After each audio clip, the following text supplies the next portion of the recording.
தமிழ்நாடு முழுக்க அதிமுக ஐடிவி சார்பில் போஸ்டர் ஒட்டியிருக்காங்க. 1000 ரூபாய் கொடுப்பதை போல் கொடுத்துவிட்டு 1000 கோடி ரூபாயை அமுக்கிய அந்த தியாகி யார் அப்படின்ட்டு தமிழ்நாடு முழுக்க போஸ்டர் ஒட்டியிருக்காங்க. டாஸ்மாக் ஊழலில் திமுக 1000 கோடி ரூபாய் மோசடி செய்துள்ளதாக அதிமுகவினர் போஸ்டர் ஒட்டியிருப்பது குறித்து செய்தியாளர் எழுப்பிய கேள்விக்கு அமைச்சர் சேகர்பாபு பதிலளித்துள்ளார். பொதுவாக மாண்புமிகு தமிழக முதல்வர்களை பொறுத்தளவில் நாகரிக அரசியலுக்கு சொந்தக்காரர். அடுத்த கட்சியில் என்ன நடக்கிறது என்பதை எப்பொழுதுமே விமர்சிக்காதவர்.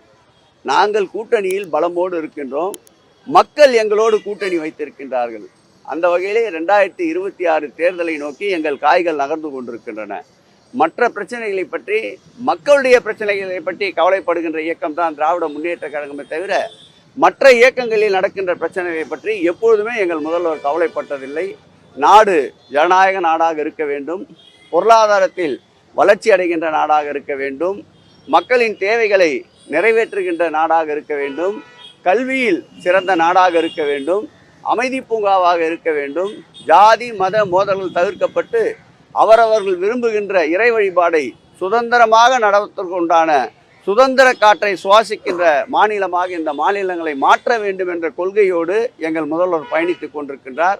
ஆகவே எங்களுடைய முதல்வருடைய பயணம் மேலும் 2026க்கு பிறகும் தொடரும் என்ற நம்பிக்கையோடு நாங்கள் களத்தில் நின்று கொண்டிருக்கின்றோம். தமிழ்நாடு முழுக்க அதிமுக ஐடிவி சார்பில் போஸ்டர் ஒட்டியிருக்காங்க.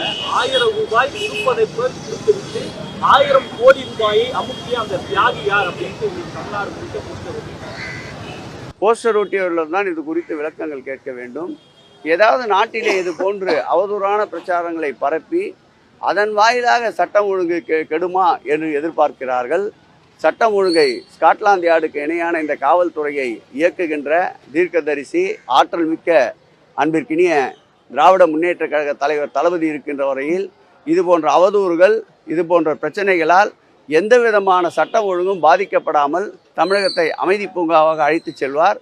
பேசுவதற்கு எந்த விதமான பொருளும் இல்லாததால் இது போன்ற அவதூறிலே அவர் ஈடுபட்டு கொண்டிருக்கின்றார்கள். இதற்கும் சேர்த்து 2026ஆம் ஆண்டு மக்கள் சரியான தகுந்த பதிலடியை தருவார்கள். மது வெள்ளமும் ஊழல் புயலும் தமிழ்நாட்டில் இருக்கிறதா அவருக்கு அமித்ஷா ஒரு உத்தரப்பிரதேசம் நினைச்சு சொல்லியிருப்பார் அவர். செய்திகளை உள்ளது உள்ளபடி தெரிந்து கொள்ள ரெஃப்ளெக்ட் நியூஸை சப்ஸ்கிரைப் பண்ணுங்க.